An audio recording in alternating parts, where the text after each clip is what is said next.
I understand you wrote some of the earliest review papers on the benefits of yoga for children. When did you write those, and how has the field evolved since then?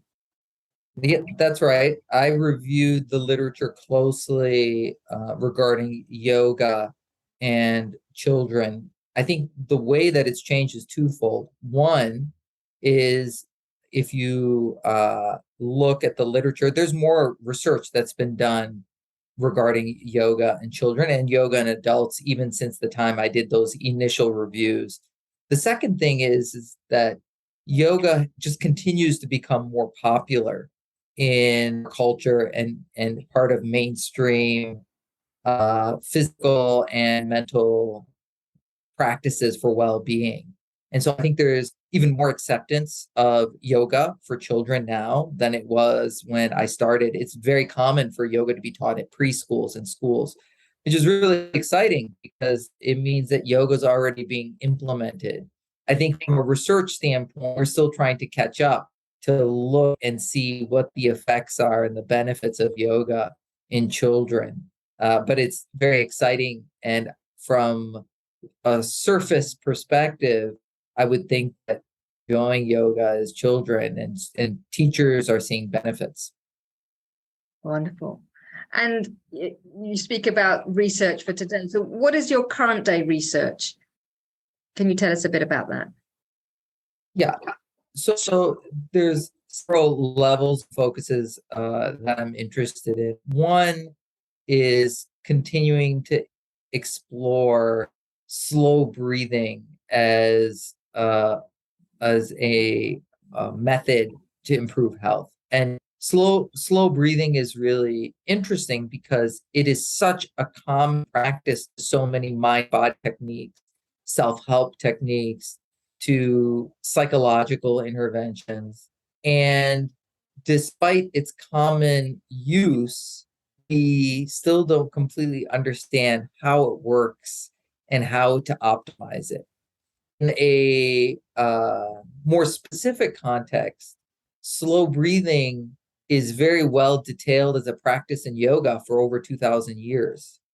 And yoga has specific applications of slow breathing for health. And I'm really interested to understand if the specificity of slow breathing makes a difference, or is this more of a generalized effect? And if there is some specificity to slow breathing, in other words, is there something about the technique?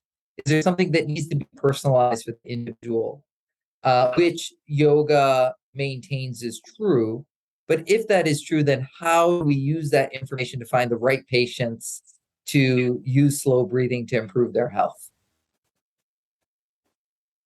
Okay, that's wonderful. And I'm going to switch a little bit to the culmination of some of your personal interests as well as your professional interest.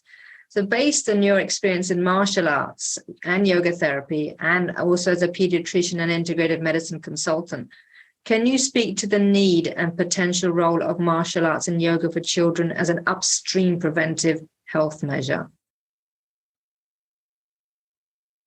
We know that movement is healthy for everybody, and we know that movement is healthy for that's pretty fundamental. And it's already established that physical education, right, which means getting kids moving and teaching them how to move, is important for their health.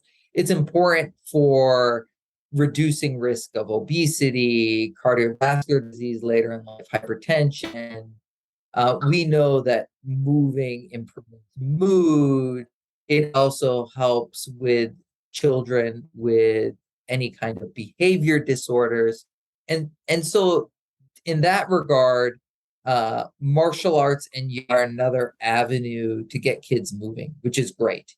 The question to which is interesting is there are some particular features of mind-body practices like yoga, like martial arts, that are unique. The emphasis is unique, especially in regards to the self-reflection and monitoring that happens, the mindfulness component of martial arts and yoga, and the degree to which that enhances movement and exercise is, I think, very important. I think there is something different that happens when you do yoga and martial arts that really is about self-regulation.